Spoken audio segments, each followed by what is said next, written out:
Táid spráicin uigur éirí len socraí a leis an údar sideachas a hahann serviceí óige Gaeilge eitiúil sogin.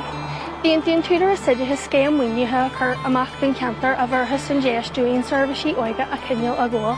Táid buíocht den údar sideachas as an déis seo gúirt agus táid muoinach gníróí len serviceí óige a lánú.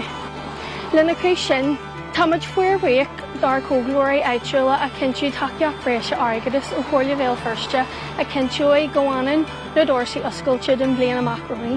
Táid ar béis gur cinniúí muid postna sogí nach níos táchtaí ar éis, táid ansásta go méid déisna ag géalgraí óga an teanga a úsáid an saoil socialta sa ceantar. Is le chéalathe é aniu agus muid cinnte inis go bhfuil serviceí óige sogin ag fanacht oscailte. Léirí daoine óga agus teismóirí sogin meisna, Julie Fortítheacht agus tígris agus iad gaigur cunní pibli agus agóid a tháinig spotholes ar háhacht ar serviceí óige Gaeilge. Go bhfuil an buíthe sa gcóil den ar naoine óga a teismóirí agus pobl éair fel bhirste a gotainna a háas ar fód len sa tréad tradiisiúnach seo.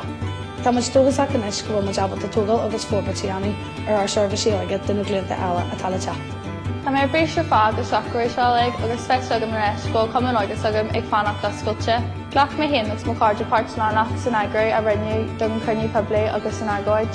Iné na hagóide drachstal mé héan ar an cruinniú poblí le ceannaíocht an údras idirthis. Agus ghlach mé gúch ar naoine ag crí lár na ceiste seo. Tá fiisiú orm go raibh siad linn sa deireadh agus gurintí siad an déis a thuirtúing ná an leis na brin taachtaí anamid.